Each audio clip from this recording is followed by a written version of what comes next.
Hello truth seekers, and welcome back to our channel, where we unveil the shocking truth behind the glamorous world of Prince Harry and Meghan Markle.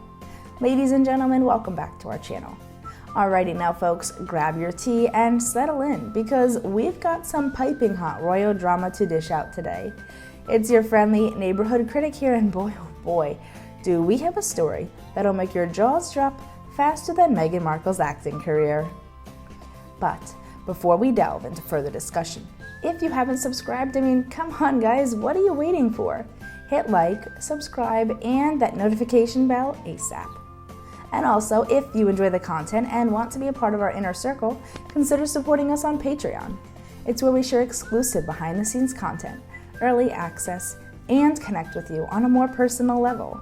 Please check the link in the description. Let's start the video now. So now, what's the scoop? Well, it looks like our favorite royal rugby star, Mike Tindall, has just dropped a truth bomb that's got Meghan Markle running for cover.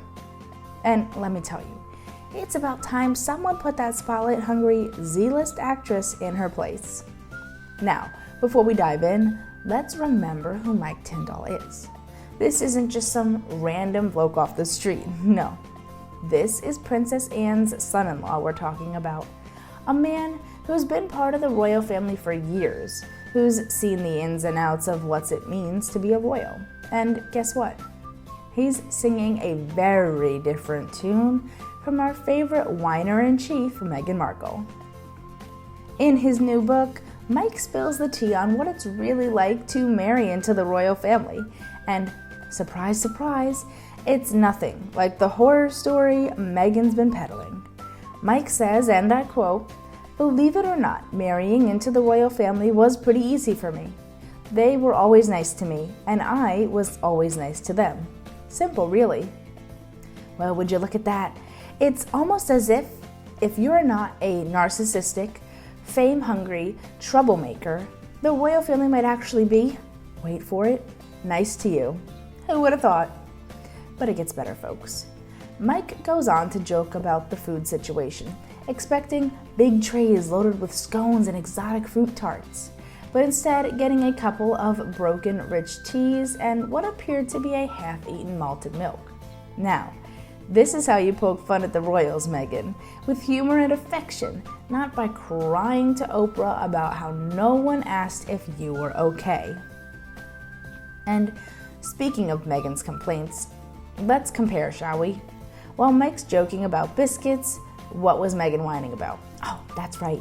She was forced to wear bland colors. Oh, the horror! Her passport was confiscated because, God forbid, a royal can't jet off whenever they fancy, and no one asked her how she was doing. Cue the world's smallest violin. But wait, there's more. Remember that Netflix sob story where Meghan claimed she tried so hard, but it still wasn't good enough? Well, honey, maybe if you'd spent less time trying to be a celebrity and more time understanding what being a royal actually means, you might have had better luck. Which brings us to my favorite part of this whole debacle. Meghan actually admitted to Oprah, no less, that she didn't fully understand what the job was. Are you kidding me? You married into one of the most famous families in the world, and you didn't bother to do your homework? It's not like there isn't centuries of history to learn from. But no, Meghan thought being a royal was like a fairy tale. Newsflash, princess, real life isn't a Disney movie. It's about duty, service, and putting your country before yourself. Something our beloved Kate and William understood perfectly, might I add. Now, I know what the Sussexes squad are going to say, but Meghan was mistreated. The family was racist. If the family was so terrible, how come Mike Tindall, who's been married to Zara for over a decade, has nothing but good things to say about them? How come Kate, who's been around even longer, is thriving in her role? The truth is, Meghan Markle never wanted to be a working royal. She wanted the tiara, the fame, the platform, but none of the responsibility that comes with it. And when she realized that being a royal meant service, not stardom, she threw a tantrum and dragged poor gullible Harry along for the ride. And Harry, oh Harry, What happened to you, mate? You used to be the cheeky prince we all loved. Now you're nothing but a shadow of your former self, parroting whatever nonsense Meghan feeds you. It's heartbreaking, really. But you know what? I'm glad Mike Tindall spoke up. It's about time someone set the record straight.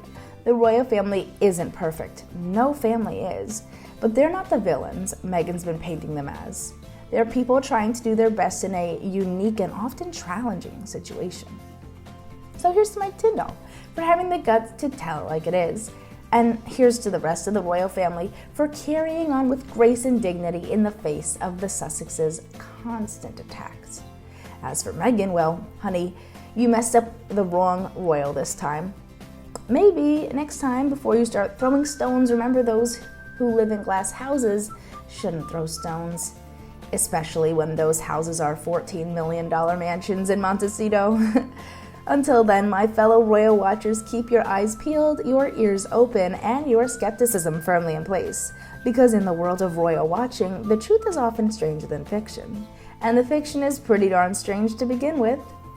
Until then, thanks for watching. We'll see you again with some more fascinating news about the royal family. Bye for now.